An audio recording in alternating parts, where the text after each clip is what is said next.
Hello friends, welcome to savage point. நான் உங்கள் ஏஸ்கா. So நம்ம எல்லாரும் எதிர்பார்த்துட்டு இருந்த ரெட்ரோ படத்துக்கான ட்ரெய்லர் வந்துருச்சு. ஈவெண்ட் போயிட்டு இருக்கு. நான் கூட ட்ரெய்லர்லாம் லேட் ஆகும் அப்படின்னு நினைச்சேன். பட் கரெக்டாக சொன்ன டைம் கிட்ட ட்ரெய்லரை ரிலீஸ் பண்ணிட்டாங்க. முடிஞ்சளவு ட்ரெய்லர் கட்ஸ்லாம் வந்து சூப்பராக பண்ணியிருக்காங்க. முடிஞ்சளவு story and twist and plots என்னன்ற அளவுக்கு கெஸ் பண்ண முடியாத லெவலுக்கு வந்து எடிட் பண்ணியிருக்காங்க. அந்த கட்ஸ் எல்லாமே பார்க்கறதுக்கு சூப்பராக இருக்கு. ஓவராலாக அந்த ட்ரெய்லர்லாம் என்னெல்லாம் காமிச்சிருக்காங்க, இந்த ஒரு படத்தோட கதை என்னெல்லாம் இருக்கலாம் அப்படின்றத இன்னைக்கு இந்த பிரேக் டவுன்ல நம்ம பார்க்க போகிறோம். வாங்க நம்ம வீடியோக்குள்ளே போகலாம்.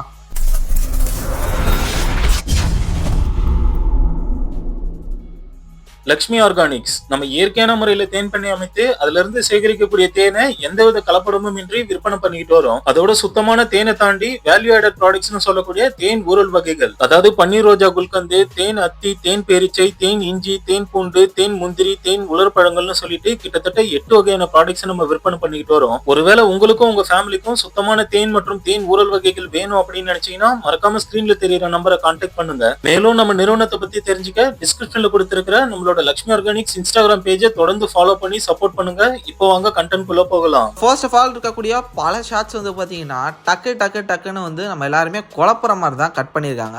பேசிக்கா அந்த ஒரு படம் ஒரு கேங்ஸ்டர் ஃபிலிம் அப்படின்றது நம்ம எல்லாருக்குமே தெரியும். இது வந்து ஒரு லோக்கல் கேங்ஸ்டர் ஃபிலிம். இந்த ஒரு கேங்ஸ்டருக்கு ஒரு லவ் வருது. அதன் காரணமா இவன் இந்த கேங்ஸ்டரிசமா உர்றானா, இந்த ரவுடித்தனத்தை விட்டுட்டு அவன் அந்த பொண்ணை கல்யாணம் பண்ணிட்டு போறானா, இல்ல அப்படி போறவன இந்த கேங்ஸ்டரிசம் மறுபடியும் உள்ள இழுக்குதா அப்படின்ற இந்த கேள்விகள் வந்து பாத்தீங்கன்னா நமக்குள்ள இருந்துச்சு இந்த ஒரு படத்தோட கதையை பத்தி. அது கொஞ்சம் வந்து பாத்தீங்கன்னா ட்ரெய்லரை பார்க்கும்போது நமக்கு அந்த கேள்விகளுக்கெல்லாம் விட தெரியுது. படத்தோட லைன் எனக்கு தெரிஞ்சு ரொம்ப சிம்பிள் தான். இப்போ நான் சொன்ன இந்த லைனுக்கு ஈக்குவலா தான் வரப்போகுது. இதுல ஒரு சில சின்ன சேஞ்சஸ் தான் இருக்கும் அப்படின்னு எனக்கு தோணுது. ட்ரெய்லர் ஸ்டார்ட் ஆகும் போதே மான் பிரியாணி ரெடி அப்படின்ற மாதிரி ஆரம்பிக்கிறாங்க. செம கான்ட்ரவர்சியா இருக்குது. இது கேங்ஸ்டரிசம் படம் தான், அதுக்குன்னு நேஷனல் லெவலுக்கு கான்ட்ரவர்சி இழுக்கணுமா ஃபர்ஸ்ட் ஷாட்லயே அப்படின்னு கேட்க தோணுது. தென் அதுக்கப்புறம் வந்து பாத்தீங்கன்னா ஒரு செம்ம கிளாசிக்கான ஒரு ஷாட். சூர்யா சாரே பைக்ல வந்து அது ஒரு ஸ்கிட் பண்ற மாதிரி அந்த ஒரு சீன்லாம் பார்க்கறதுக்கு சூப்பரா இருந்தது. இப்படிதானே பசங்களா வந்து பொண்ணுங்களை இம்ப்ரெஸ் பண்ணி சுத்திட்டு இருந்தாங்க அந்த காலத்துல. அது வந்து சூர்யா சார் பூஜா ஹெக்டே முன்னாடியே பண்ற மாதிரி இதெல்லாம் வந்து சூப்பரா இருந்தது. அப்ப சட்டையிலே இல்லாம ஒரு கேங்ஸ்டர் ஒருத்தன் வந்து போர் கொடுக்குற ஒரு போதையே தனி அப்படின்ற மாதிரி உட்காந்து பேசியிருப்பான், நிறைய லாங் ஹேர்லாம் வச்சுட்டு. அந்த ஒரு கேரக்டரா ஃபர்ஸ்ட் சாய்ஸா இருந்தக்கூடிய ஆக்டர் யாருன்னு பாத்தீங்கன்னா உரியடி விஜய் தான். அவர் இந்த படத்துல ஒரு 15 days ஒர்க் பண்ணாரு அப்படின்ற நியூஸஸ் கூட அந்த டைம்ல வந்தது. தென் அதுக்கப்புறம் தான் அவர் அந்த படத்துல இருந்து வாக் அவுட் ஆயிட்டாரு. தென் அதுக்கப்புறம் இந்த ஒரு ஆக்டரை சேர்த்து இதுல வச்சு எடுத்திருக்காங்க. இது மட்டும் இல்லாம இந்த படத்தை பார்க்கும்போது நமக்கு தெரியுது சூர்யா சாருக்கு ஆப்போசிட்ல எனக்கு தெரிஞ்சு ஒரு 3 கேங் இருக்கிறதுக்கான வாய்ப்புகள் இருக்குன்னு தோணுது. அதுல ஒண்ணு இந்த லாங் ஹேரை வச்சுக்கிட்டு பைத்தியக்கார மாதிரி கத்திக்கிட்டு இருக்கால இந்த ஆளு. தென் அதுக்கப்புறம் பிரகாஷ் ராஜ் சார் வந்து ஒரு கேங்கோட ஹெட் மாதிரி காட்டுறாங்க. ஸோ அவர் ஒரு சைடு வராரு. தென் இன்னொரு பக்கம் நாசர் சார் இருக்காரு. ஸோ அவருமே வந்து பாத்தீங்கன்னா ஒரு பெரிய ஆளு, ஒரு ஊருக்கே பெரிய ஆளு, ஒரு கிங் பின் அந்த மாதிரியான ஒரு ரோல் தான் பிளே பண்றாரு. அவருமே கன் எடுத்துட்டு வர மாதிரியான ஷாட்ஸ் எல்லாம் இருக்குது. அதுக்கு அடுத்துதான் ஜோஜோ ஜார்ஜ் அவர்லாம் வந்து பாத்தீங்கன்னா நம்ம சூர்யா சாரோட கேங்ல இருப்பாரோ அப்படின்னு எனக்கு தோணுது. அப்புறம் ஜெயராம் சார் இவங்கெல்லாம் வந்து சூர்யா சாரோட கேங்ல இருக்கிற மாதிரி இல்ல அவருக்கு தொடர்பான ஆளுங்க மாதிரி தான் எனக்கு என்னமோ தோணுது. அங்க இருக்கக்கூடிய அந்த ஒரு மத்த 3 பேர் தான் மேபி ஆப்போனன்ட்ஸ் மாதிரி காட்ட வாய்ப்பு இருக்குன்னு எனக்கு தோணுது. அடிதடி வித்து குத்து இந்த மாதிரி சொல்லிட்டு சுத்திக்கிட்டு இருக்கக்கூடிய சூர்யா சாருக்கு வந்து பூஜா ஹெக்டே மேல ஒரு லவ் வருது. அந்த ஒரு லவ் காரணமா இவங்களுக்குள்ள நடக்கக்கூடிய பிரச்சனை என்ன, எனக்கு வந்து ஒரே ஒரு சாய்ஸ் தான், ஒன்னு லவ் வந்து விடணும் இல்ல வைலன்ஸை விடணும், நான் எதை விடுறது அப்படின்ற வந்து ஒரு ஸ்டேட்ல சூர்யா சார் வந்து இந்த படத்துல பிளே பண்ண போறாரு அப்படின்னு எனக்கு என்னமோ தோணுது. இது ஒரு படம் வந்து கிளியரா வந்து பாத்தீங்கன்னா ஒரு அவங்களே அந்த டேக்லைன் ஒன்று முடிவு பண்ணிட்டாங்க, லவ் லாட் ஆஃப் வார் அப்படின்னு சொல்லிட்டு. அப்படி பார்க்கும்போது காதல் தான் மெயினே. அந்த காதலுக்கும் இதுக்கும் இடையில இருக்கக்கூடிய போர் தான் இந்த ஒரு படம். அதுல எது ஜெயிச்சிச்சு அப்படின்றத வச்சுதான் இந்த ஒரு ஹோல் டிராவலே இருக்க போகுது.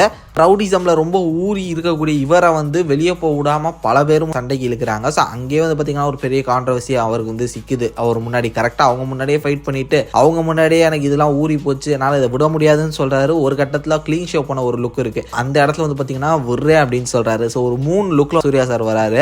ஒன்னு வந்து பாத்தீங்கன்னா அந்த ரெட்ரோ ஸ்டைல மீசை வச்சுட்டு ஃபங்க் வச்சுட்டு வேற லெவல்ல ஒரு லுக்.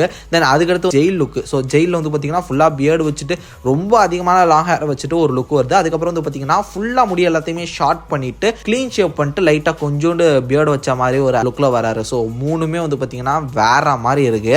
படம் ரெட்ரோன்னு வச்சிருந்தா வச்சாங்க. ஸோ அந்த ஒரு ஹோல் பேக்ரவுண்ட் ஸ்கோர், அந்த சாங்ஸ், எடிட்டிங் கூட வந்து வந்து பார்த்தீங்கன்னா அந்த ரெட்ரோ ஸ்டைலில் வந்தது. ஸோ எல்லாமே வந்து சூப்பராக இருந்தது. லைக் அது எடிட்டிங் கட்ஸ்லாம் எனக்கு ரொம்பவே பிடிச்சிருந்தது. ஒரு கிரவுண்டடான கேங்ஸ்டர் படமாக இருக்கலாம் அப்படின்ற எனக்கு ஒரு நம்பிக்கை இருக்குது. ஏன்னா ஆக்ஷன் சீக்வன்சஸ்லேருந்து எல்லாமே ரொம்ப கிரவுண்டடாக தான் இருக்குது. டயலாக்ஸுமே வந்து பார்த்தீங்கன்னா இறங்கி பண்ணியிருக்காங்க. ரொம்ப ரஸ்டிக்கான ஒரு கல்ட் ஃபிலிமாக லைக் மகான், பீட்சா, பேட்டை, இறைவி இது மாதிரிலாம் சொல்லுவாங்களா. ஸோ அந்த மாதிரியான ஒரு கிளாசிக் ஃபிலிமாக மேபி ரெட்ரோ வரதுக்கான வாய்ப்புகள் இருக்குன்னு எனக்கு தோணுது. வெயிட் பண்ணி பார்ப்போம். ஓவராலாக ட்ரெய்லர் கட்ஸ் வந்து சூப்பர். இவ்வளோதான். இதுக்கு மேலே இதை ரிவீல் பண்ணால் எல்லாருமே கெஸ் பண்ணிடுவாங்க. ஏன்னா வந்து ஒரு யூஸ்வல் டெம்ப்ளேட் ஃபிலிம் மாதிரியான ஒரு ஸ்டோரி, சிம்பிள் பேசிக் ஒரு ஸ்டோரி தான் இது. எல்லாராலையும் வந்து கெஸ் பண்ணக்கூடிய, ப்ரிடிக்ட் பண்ணக்கூடிய ஒரு ஸ்டோரி. அதனால அதை முடிஞ்ச அளவு ட்ரெய்லரில் கொஞ்சம் ட்ரிக்ஸாக அவங்கள குழப்பி அவங்கள எப்படியாவது வந்து இம்ப்ரெஸ் பண்ணி தேட்டருக்கு வர வைக்கணுன்ற அந்த ஒரு முயற்சியில் நல்லா கட் பண்ணியிருக்காங்க. அப்படி பார்க்கும்போது ஓகே தான். வெயிட் பண்ணி பார்ப்போம் படம் எப்படி இருக்குன்னு. May 1 படம் ரிலீஸ் ஆகுது. நீங்கள் யாரெல்லாம் ரெட்ரோ படத்தை தேட்டரில் பார்க்கணும்னு நினைக்கிறீங்க மறக்காம கமெண்ட் செக்ஷனில் மென்ஷன் பண்ணுங்க. ஸோ கண்டிப்பாக நம்ம வந்து பார்த்தீங்கன்னா ஃபர்ஸ்ட் டே ஃபர்ஸ்ட் ஷோ போயிட்டு நம்ம எப்படி ரிவ்யூ சீக்கிரமாக போட்டுருவோம். அதெல்லாம் தொடர்ந்து பார்க்கணும்னு நினைக்கிறீங்கன்னா மறக்காம நம்ம சேவேஜ் பாயிண்ட் சேனலை சப்ஸ்கிரைப் பண்ணி அந்த பெல் ஐகானை ப்ரெஸ் பண்ணிக்கோங்க. அடுத்த இன்ட்ரெஸ்டிங்கான வீடியோவில் நாளைக்கு மீட் பண்ணுறேன். அது வரையும் tata bye, take care from A Square.